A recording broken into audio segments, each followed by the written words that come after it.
Okay, well, I'm going to do something very unusual today, but it just feels right.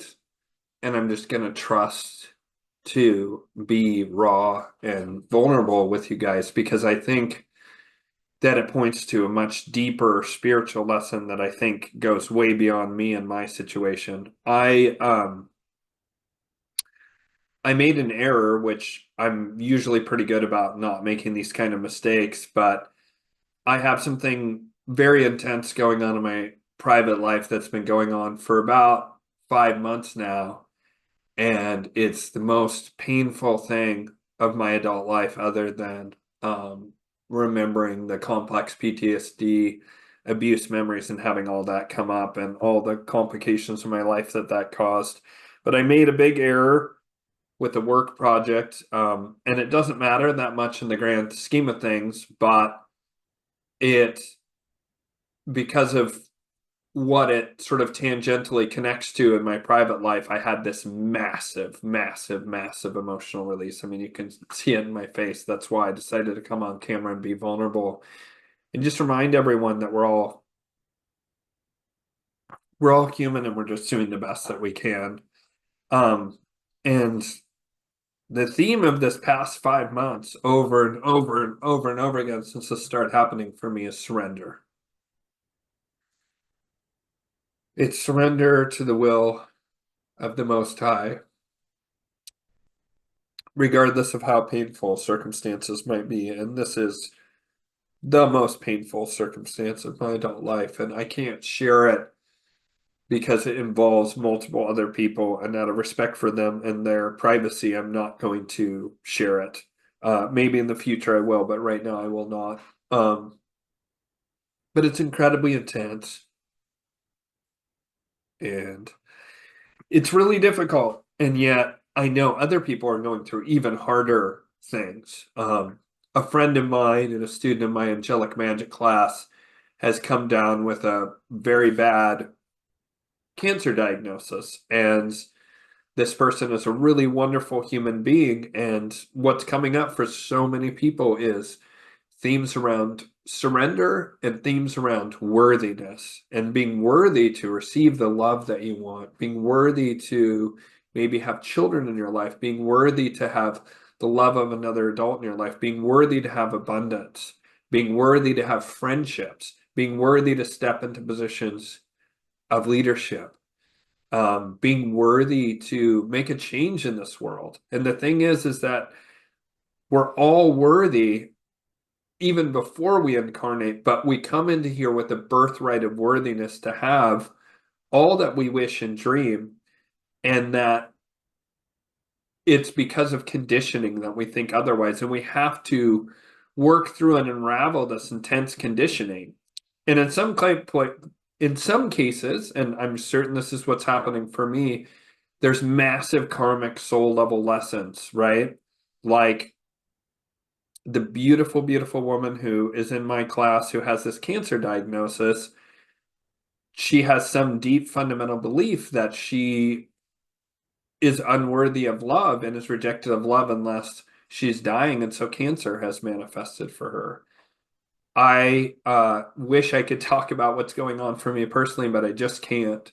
But there's themes of lost innocence, there's themes of worthiness of love, there's themes of fairness. um, there's themes of, well, if I'm a good person, why is this super hard thing happening to me? And then, as hard as these two things, what's going on for me, which I can't talk about, and what's going on for this other woman, I know so many other people are struggling right now with similar themes around surrendering to the will of the Most High. Um, my son is on a basketball team, and he is in this little tiny town in Oregon, and he goes to this little tiny charter school. They have about 20 to 25 kids per grade, per class, right?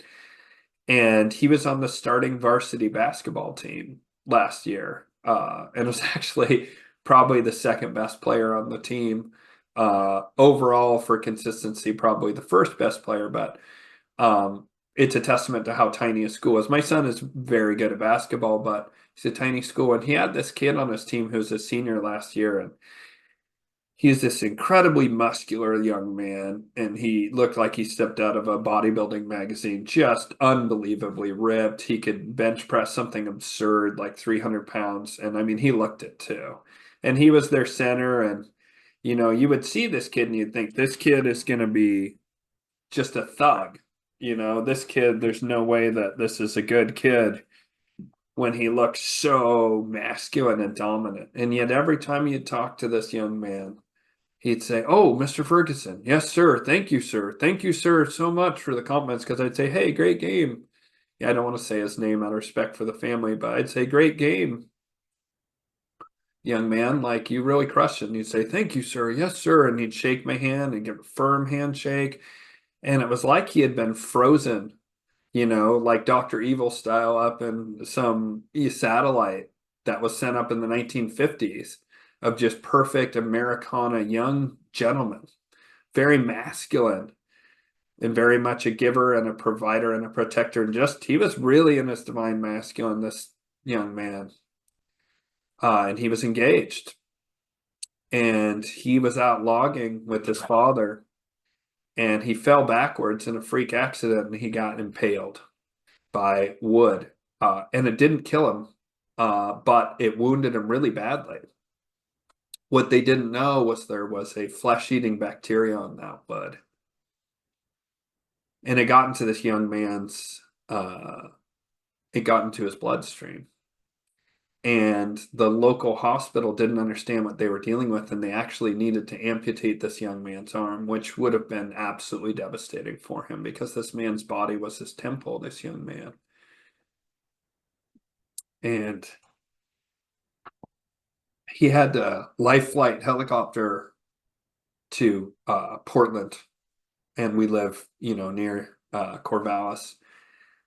And by the time he got up there, his kidneys were shut down. And he ended up dying. And so this young man was just such an incredible young man, such an incredible young man. And this freak accident just took him. It just took him.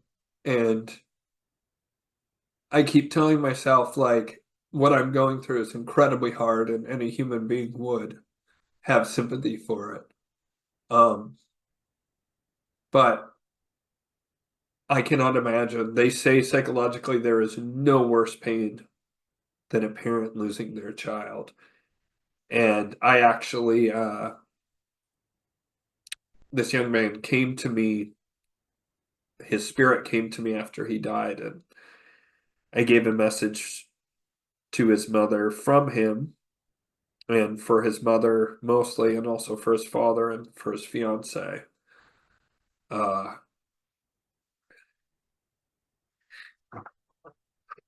his message was about God's plan and how sometimes it just doesn't make any sense to our minds, but how God is love, and that there's nothing but love, and that he wanted his mother to find the peace that passeth understanding. How you can find peace regardless of what's happening in your life.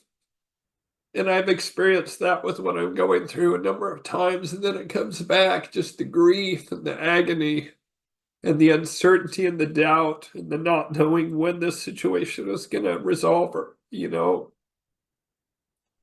I'm certain it will resolve. It's just a matter of I don't know when. And there's nothing I can do. And I feel like I'm being crucified.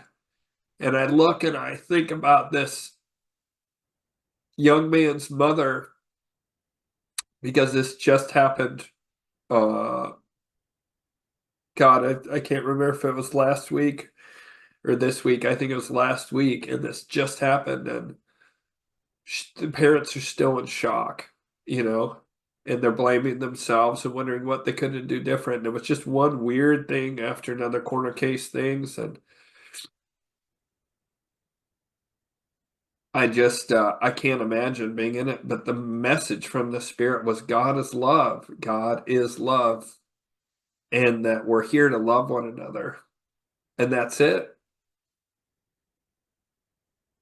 We're here to love our neighbors as ourselves.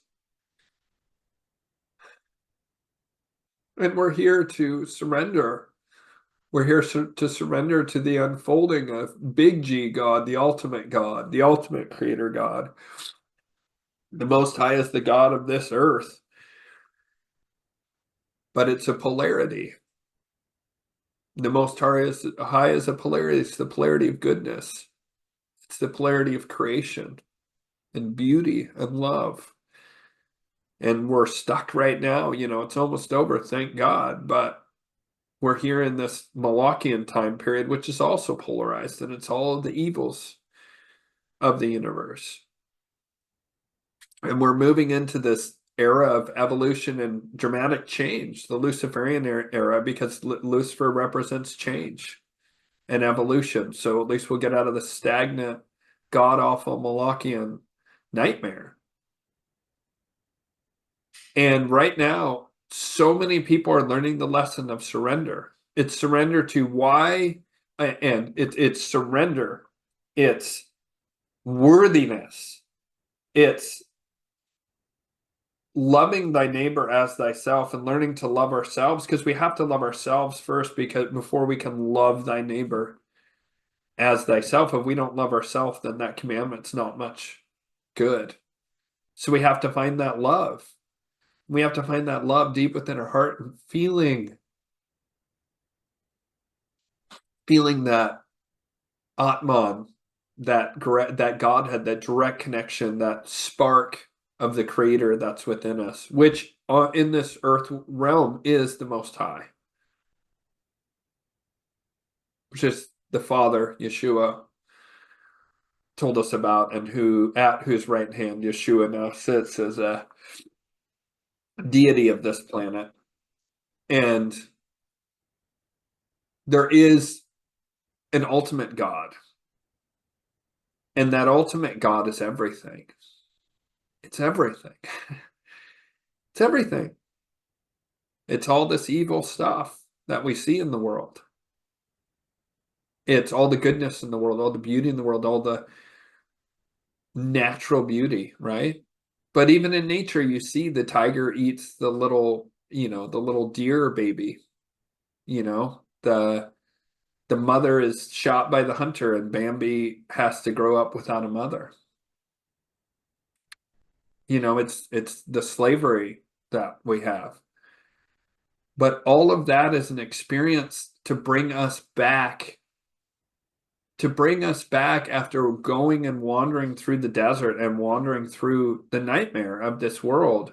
It's about coming all the way back to our inner nature, to the true divine nature of our inner connection to God, to the ultimate God, the Big G God, who's nameless and formless and is everything and nothing, and is beyond good and evil. And yet that God is love, is total love, total unconditioned love. And that total unconditioned love allows all things to exist. All things, even tragedy, even the beautiful loss of this young man, or the loss of my father right as my relationship with him was healed. Or a beautiful person getting a cancer diagnosis, or all the people who are dying from the you-know-what, from the thing that happened the past couple years, and all the turbo cancer and immunity shutting down. We have to find that peace that passes understanding. We have to find that through surrender. Truly profound surrender, because the truth is, the future isn't isn't for us to know. I know that on this channel, lots of predictions come through the angelic realms, but even they cannot see all ends. There's certain things that are absolutely destined.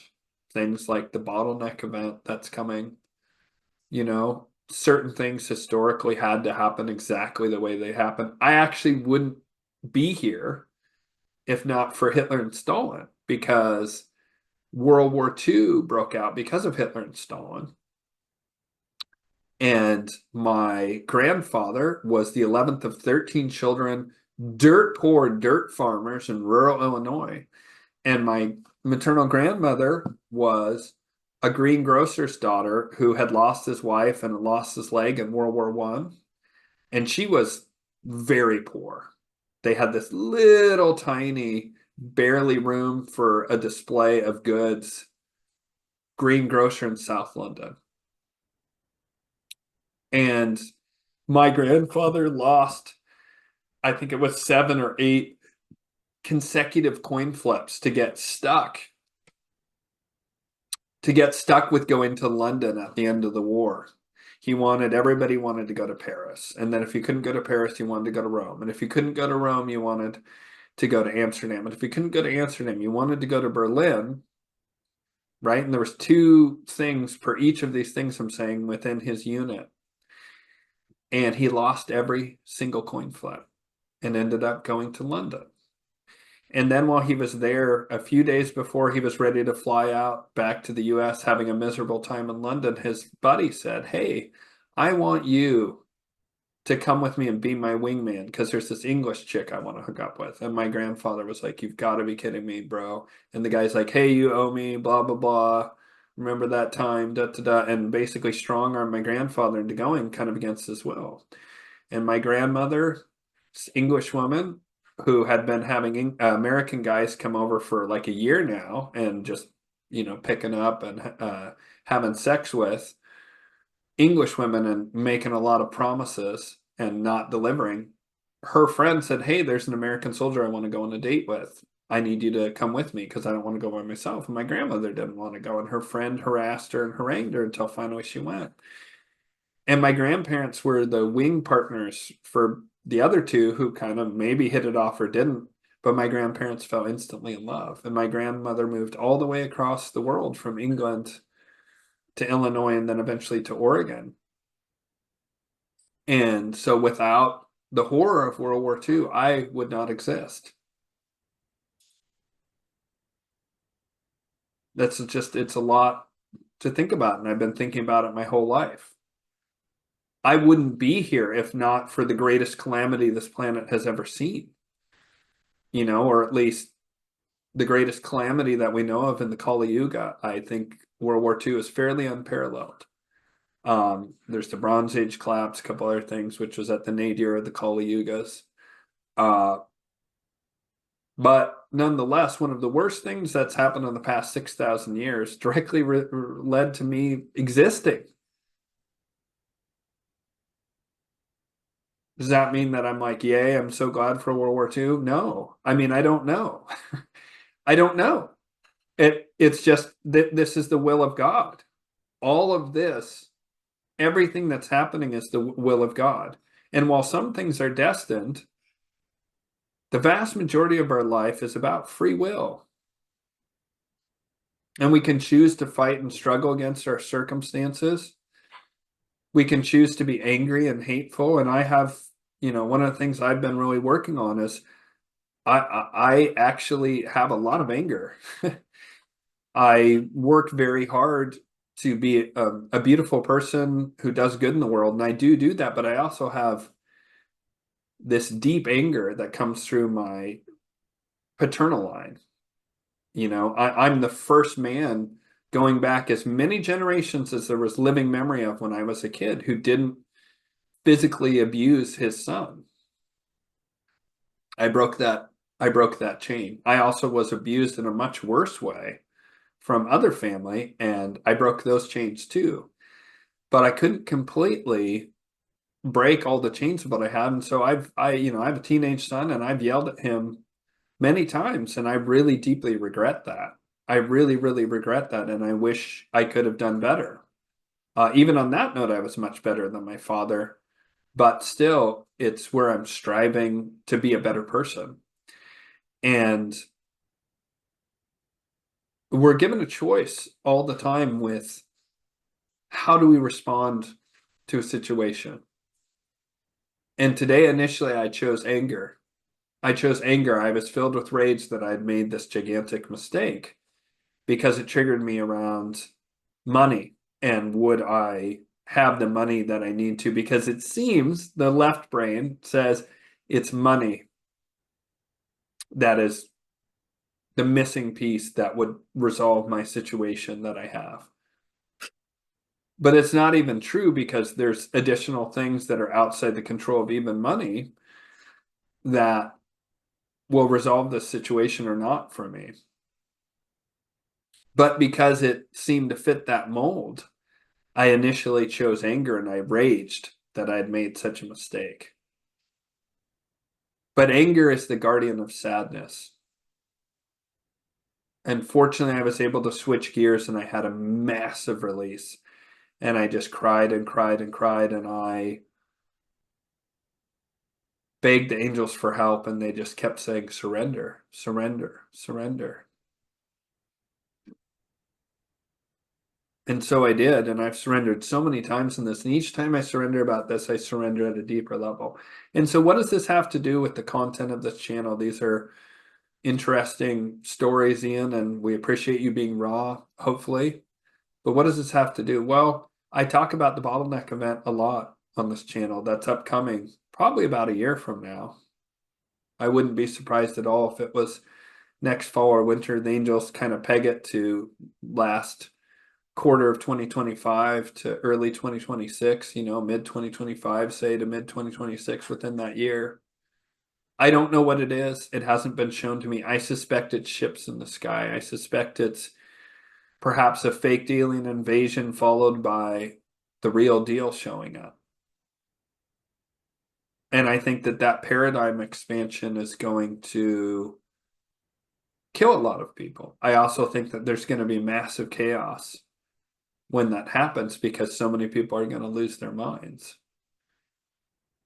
And I know the key when those events unfold, and even the events that are right around the corner now with this election looming in the US, and you can feel if you're here in the United States, and I will tell you, people who are in the rest of the world, and I think even it feels like the fate of the entire world hangs in the balance of what happens in the United States here in the next year or so. And that we all know chaos is about to be unleashed. And the thing about chaos is it's funny, to go back to World War II as well. I talk about this a lot.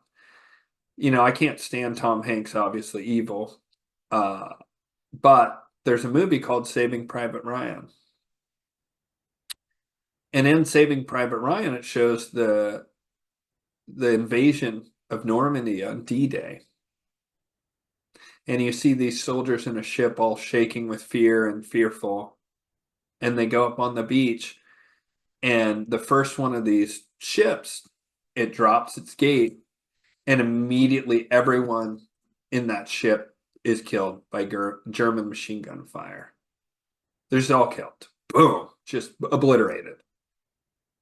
And the next ship drops and a bunch of the guys run out and a bunch of them just get mowed down by machine gun fire. So the Germans were entrenched. Fortunate for the people arriving at D-Day that Rommel had been executed or imprisoned by this point because of the briefcase attempt on Hitler's life, because Rommel had wanted to put a way more defense against a potential invasion of Normandy, and it was pretty hard. And so you see these guys and they start running up the hill and they're running through the beach, and this guy's on the beach and ba-tang, sniper bullet bounces off his helmet. And the guy next to him goes, "You lucky son of a bitch." And the guy's shaking and he takes his helmet off to look at the bullet dent. And then he gets shot in the face and killed by a sniper. And it's just total chaos. It's just a total slaughter. It's hell on earth. It's just total chaos. But some people move through that chaos and they make their way up and they take out the German entrenchments. And they're able to just somehow weave in all that machine gun fire, all those explosions. And how do you do that? You can't think about it. The left brain's not going to get you there. Creativity isn't even going to get you there. There's only one thing, and it's grace. And that grace comes from being in a surrendered state to where you're in perfectly present and you flow and move where you need to move. And you have the peace that passes understanding. Funny, because these men were then about to perform lethal violence, but without being there, I just know that how those men made it through, the ones who made it through, was by pure grace, and a huge amount of them were hyper present. That's part of the reason that veterans talk with both horror about war, but also a certain twinkle in their eye of magic. And what that twinkle in their eye is they were never so present in their entire life as they were when they were in those situations. Everything was hyper vivid because they were unbelievably present in every moment of that, both the horror of it. You know, my grandfather talked about being in a tank, and he was driving the tank down below, and his commander, his tank got hit by a shell, and his commander's legs fell into his lap, like twitching. Pretty intense. He talked about how they came around this corner, and by this point they started driving with the hatches open, because it was better to be a driver and you could drive with your hands way low and your head out the hatch and see everything. You could see 360 perfectly well, and you would risk being shot. Why? Because it took too long to get the hatch open when you'd get hit by a shell. And people who drove with the hatch open were able to get out when they got hit by a tank. And people who didn't have the hatch open would burn to death in the tank. That's pretty intense. And that horror of what I'm describing and what my grandfather went through and navigated somehow, some way, to get to London to meet my grandmother, it takes a surrender to the moment, whatever that moment looks like. Because if you're fighting, if you're resisting what's happening, you're just gonna get obliterated. You're not gonna make it in moments like that. It doesn't matter how smart you are. It doesn't matter how many contingencies you've thought of. It's the grace of God that gets you through. And what we need to do now more than ever is find that deep surrender, because when the bottleneck event happens, those who are able to surrender will survive and will thrive on the other side of the bottleneck. Those who are in resistance and in denial to who and what they are and what's happening around them, quite a lot of them are not going to make it. And that's why you may right now be having super intense experiences that feel really unfair. Ian, you have no idea of what's going on for me right now. No, I don't. I don't know what's going on for you in your life. But I wouldn't be surprised if it's one of two things. Either you're having very difficult things happen, or it seems like you're stuck deep, deep in the mud and you don't know what to do in your life. And you don't understand, why am I here? What's my purpose? Why am I here during this insane time? You're here for a reason. And you're probably here in part as a frequency holder, as someone who is attracted to this time. As a spirit, to incarnate at this time means that if you're watching this channel, you want to do something greater. You want to do something better. Your soul feels this calling and you just aren't sure what it is. And what you need to do is do your inner work. Work on integrating your shadow. Work on your anger, like I am, every day. And when you fuck up, right? When you sin and when you miss the mark, That's where the rubber hits the road. When things are going well in your life, that's pretty easy, right? That's pretty easy to navigate. It's when those challenges come up. That's when the difficulty arises. That's where the rubber hits the road. And when we fuck up, that's the biggest challenge of all, because it's super easy once you fuck up to just wallow in your mistakes, beat yourself up, rail away at the universe and the Most High about how you're a victim. It's so tempting. And it's okay to feel those feelings. It's okay to feel those feelings of, this is not okay, this isn't fair. But what you have to do is you have to get to the emotional root beneath the story of victimhood, or I'm such a piece of shit, I did that thing again, right? Maybe you're struggling with addiction. You know, I was addicted to hardcore pornography for 27, 28 years. I don't know how many times I would succumb to the addiction and then I would beat myself up. And what did that do? That was just more fuel for the addiction. I had to truly see it. I had to truly own where I was missing the mark and dig in and rewire my brain to make those changes. That's what you have to do as a human being in this world. You have to figure out, where am I falling short? Where are you falling short? You're falling short. You are in some area of your life. And you know it. You want to be in denial about it because it hurts. A lot of the beautiful people who are here to hold frequencies at this time are very sensitive. And so to be very sensitive and to be in the pressure cooker that is the late call yuga, it's intense. It's intense. And we're all making mistakes. But here's the thing. It's part of the journey. Making those mistakes is part of the journey. It's part of who and what we are. I wouldn't be here if it wasn't for World War II. I wouldn't be doing this channel if it wasn't for the intense abuse I suffered when I was a child. I wouldn't have the compassion and possibly the psychic abilities that I have if not for that experience. And likewise, I wouldn't have the level of integrity I have, which is pretty high, room for improvement there as well. I wouldn't have that if I didn't honestly evaluate my mistakes. Now, I knew someone, and I'm not going to say who this person is, but this is an illustrated example of what happens if you don't do what I'm talking about. I know someone who I met them when they were a spiritual teacher. In one moment.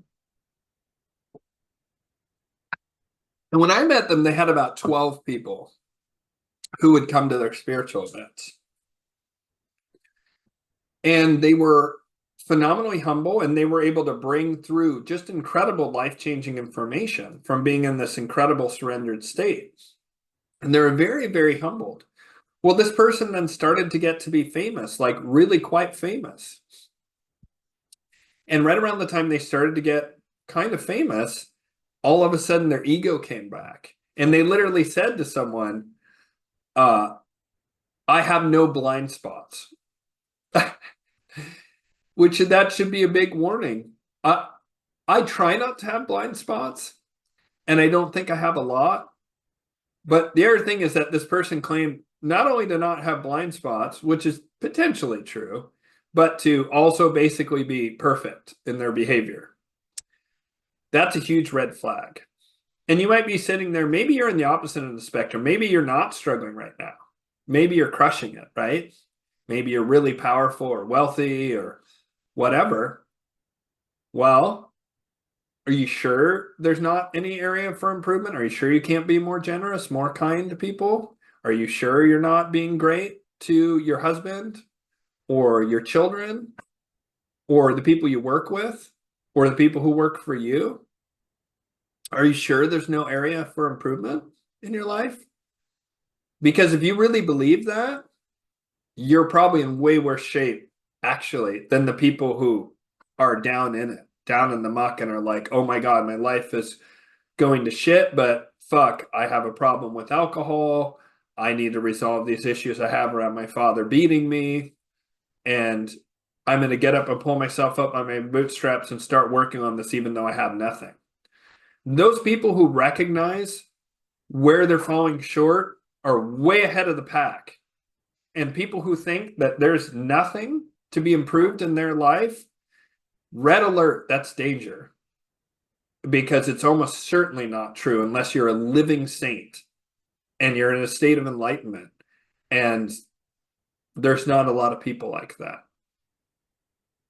The good news is that here in the Kali Yuga, one of the great gifts of it is that because of this suffering that we experience, because of this falling short and missing the mark and the heavy conditioning that we come into this world in around abundance, right? Around worthiness, around worthiness for love, worthiness of abundance. Some people feel really worthy. It's a funny thing. Some people feel really worthy of abundance, but deep down they don't feel worthy of love. They think people only love them for their money or their accomplishments, right? Some people are very accomplished. They maybe don't make a lot of money, but they're very accomplished, and they notice everyone pays attention to them because of their accomplishments. Or to go back to an earlier reference, that beautiful woman who's such a wonderful human being, she has this belief that she's not worthy of love unless she's dying. And that manifested as cancer. And so the thing is that while we need to be aware of our mistakes and our shortcomings and own those and heal those and transmute them on behalf of all of humanity, because all this work we're doing individually, it feeds into the collective.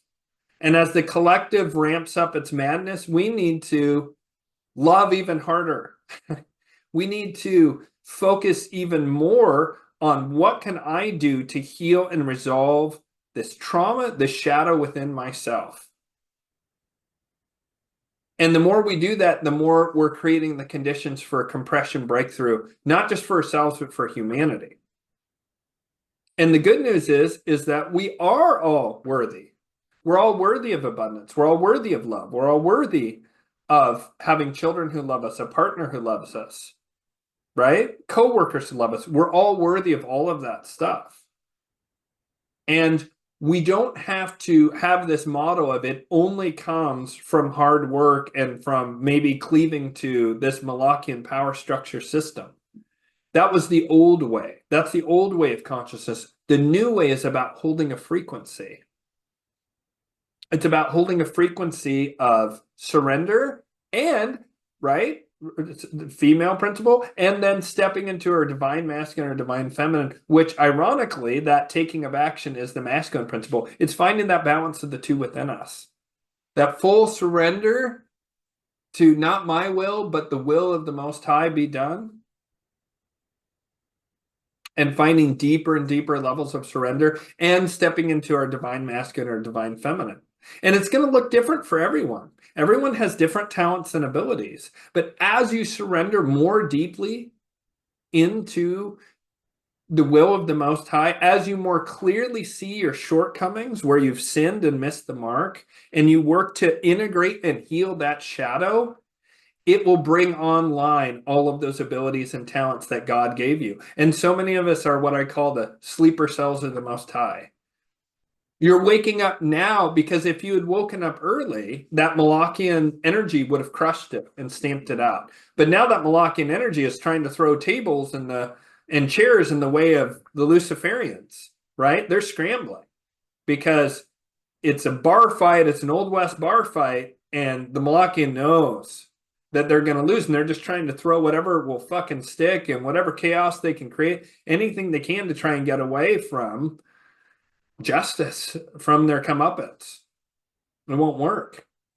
And likewise, many of our minds are doing that same thing. No, I don't want to surrender to this circumstance. I got to figure a way out of it. I want to change it. I want it to be different.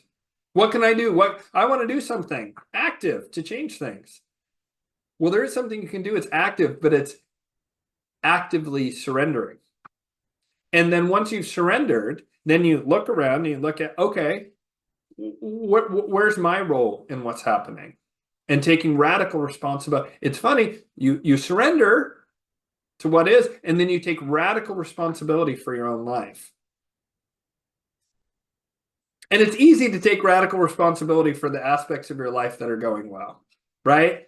I'm such a badass. I have over 6,000 subscribers on YouTube. I'm so great, right? I could pump myself up and pat myself on the back for that. I could be like, wow, look how far I've come since my days as a social worker, blah, blah, whatever. I did that. I'm so amazing. Okay, well, kind of. Yes, it's also grace, but yeah, also I can take responsibility for that. But where responsibility gets interesting and empowering is where you take responsibility for what is not working in your life. And it's almost always emotional and behavioral, and by extension, spiritual. And by taking radical responsibility for your current life circumstances and going, you know what? I own this. And because I've owned this and I've owned all of this, I can change it. And you change it through that integrating of the shadow, coming out of hiding from yourself. And you might think, oh, this doesn't apply to me. I'm doing good. I'm so happy for you. You're doing good. Fantastic. Are you're receiving good, but are you doing good? Are you doing good? Are you really doing good in the world? Right? And if you have to really quickly justify it, you can do more.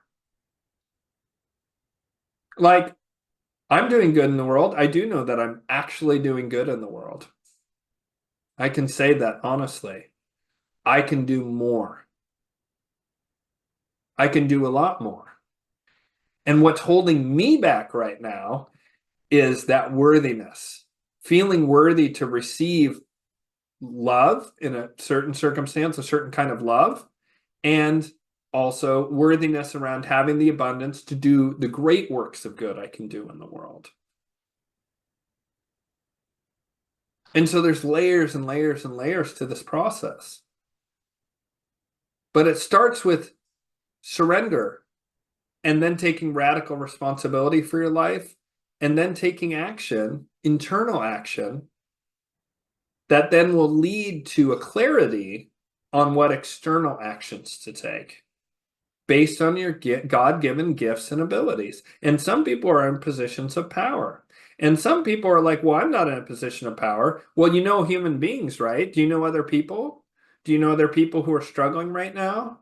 If you were super radiant and happy and like sharing your art with the world, your music with the world, your leadership with the world, your life experience with the world, your survival story with the world, if you were being really authentic and vulnerable with other people, would that inspire them to do their healing?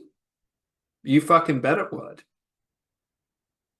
In their own time, because you can't force other people to do this. This is a very individual process. It's very much about free will. It's very much about making a decision. And that decision has consequences, because people who keep putting off the work are going to have it forced all at once during the bottleneck events. And those who haven't done the internal work, it doesn't matter how rich they are. It doesn't matter how many contingencies they have, how big their bunker in Hawaii is. They've spent $1 billion on a bunker in New Zealand. If they're not ready on a spiritual level for what's going to happen, they're not going to make it. And there's going to be people who it doesn't seem fair, like they should make it, who will make it because you don't know what their internal state is. You only see their external state. And then you make whatever ideas. But I'm telling you, people who do the work will make it through this, regardless of their circumstance, wealth, or power. And people who do not do the work will not make it through this, regardless of their wealth and power and contingencies. Things will just happen. Because this is a great separating of the spiritual wheat from, I don't want to say the spiritual chaff, but from those who have more work to do in the Kali Yugas. And that's why a lot of people aren't going to make it, and they're going to reincarnate in a Kali Yuga to continue to experience these lessons. So I just want to offer to you to surrender. Don't run away from. Stop running away. Stop it. Stop indulging in drugs or alcohol or smoking or spending money or eating food or just being so busy, such a workaholic, you don't ever think about anything that matters. You're just thinking about work and making money and your accomplishments in the world and whatever. When have you gone inside recently? Are you just sitting on the surface being depressed and anxious and blaming the world and doom scrolling on Twitter and TikTok? Are you just going down 1,000 different rabbit holes? That's not doing the work. It's an important part of the journey for a lot of people. It certainly was for me, right? And it's also, paying attention to the stuff. It's not without any merit, right? It is helpful, but if it's not paired with this internal work, it can actually be worse than worthless. It can be actively holding you back to be going down endless conspiracy rabbit holes, to be endlessly wondering what the Malachians or Luciferians are up to, and taking your eyes off the prize, which is internal. And so I just wanted to do something different. I've done things like this in the past, but I don't think I've ever been so raw. And I just wanted to remind you that we're all human and we're all just doing the best we fucking can. And that love is the nature of God. The giant G God, right? The big G God, the ultimate creator that has created both Lucifer, Moloch, and the Most High, all three of them, has created everything in the universe. That God is beyond understanding. It's like asking a goldfish in the Pacific Ocean to understand the entirety of the working of the ocean. It's never going to happen. What you can do, though, is be a part of that. And that happens through surrender. Surrender removes this human conditioning and takes us right back to source when we do it at a deep enough level. And from there, by dissolving and healing and transmuting our conditioning, taking radical responsibility, then stepping into our divine masculine, protector and provider, divine feminine, nurturer, right? One who is loving and giving and healing, stepping into those and using our God-given talents, which you have talent. It might be shunned by society, but you have talent. Sharing that with the world in an open, authentic place, even just sharing your healing journey, is so powerful for other people.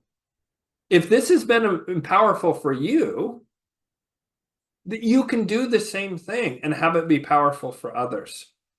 And we can create this ripple effect and help start waking people up and start holding down that frequency. And as we heal more and more of these layers, we'll feel more and more peace. We'll feel more and more, I hate to use this word since the Democrats are using it a lot, but we'll feel joy, true joy, right? Not this fake Orwellian. It's funny, real quick aside, there's this game called We Happy Few, and in it, the mind control drug is called joy. And I couldn't help but chuckle when the Democrats were trying to roll that out. But I'm talking about bliss. I'll use a less tainted word. The bliss of just existence. And when we heal all the layers of conditioning, we get more and more in touch with our natural state. When you see little children running around, they're just blissed out, laughing and smiling and just running around without a care in the world. They have the peace that passes understanding, and they've gone a step deeper. They're down to the joy of existence. And that's what's possible. And that's what's possible for all of us. And so as we approach these huge chaotic events, and they're imminent, if you live in Aurora, Colorado, it's all underway, already underway. If you live along some of the border states, if you're in certain parts of the world, Ukraine, right, Gaza, you're going to really need the peace that passes understanding. So if you're watching this video, you're doing real good compared to a lot of people, but that doesn't mean you're not suffering. And that's what I'm talking about. But I'm talking about this process of radical surrender, radical responsibility, healing and doing that inner work, and from there stepping into and taking action, right? It's not a passive process. There is a certain thing that cannot be active, which is the true state of surrender, and it's tricky. It's a letting go, right? There's this movie called Jacob's Ladder. It's this kind of pseudo horror philosophy movie, weirdly, of the late 80s, early 90s. And then there's this Vietnam vet, and he has been experimented on with some kind of like terrible mind control drug. And he's like unraveling this mystery as he goes throughout life. And he has this chiropractor appears to him periodically and keeps quoting Meister Eckhart, from whom Eckhart Tolle took his name. Meister Eckhart was this Christian mystic in, I want to say, the 1600s. And he said, when you're dying, it seems like demons are coming to strip your life away if you're in a state of fear. But if you're in a state of love when you die, it seems like angels are coming to help take all your earthly burdens from you, that you might be free and move in joy and love back to the bosom of God. And I'm paraphrasing. But you don't have to die to experience that. You can have that level of surrender, and then from that place find tremendous alchemical ability to transmute energy without dying. And then you die before you die, as so many mystical traditions say. And then you just hold a frequency automatically of the Most High that starts to transmute everything in your life and everything and everyone around you. And some people might vibrate out of your life because it's a mismatch, frequency-wise. But then other people will vibrate into your life. And as you do this inner work, your life will change forever. I promise you that. The work is ongoing, though. And I just wanted to show you raw, because I don't want you to think, I doubt anyone thinks this, but I don't want anyone to think, oh, Ian has reached this hallowed state that's impossible for normal humans to reach because he has these unusual psychic abilities. It's just like being tall or strong or smart or good looking or able to swim really far or write poetry off the top of your head or rap, right? Or make beautiful artwork. It's just a gift. It's just a gift I have. You know, it's an unusual one, but it's just a gift. And we all have our gifts and they all look different. And so I wanted to come to you today just raw, and I hope that it had a positive impact on you. And that's this week's show. There will be a Patreon subscribers only show that I'll be doing later live, and that show will have a channeling from the virtues, which I'm going to go do now. But I felt really inspired to share this, and I hope this was impactful for people. All right, much love, and I will see you next week. You got this. You can do this. You really, really can. You really, really can. You were born to do this. All right, thank you. Be well.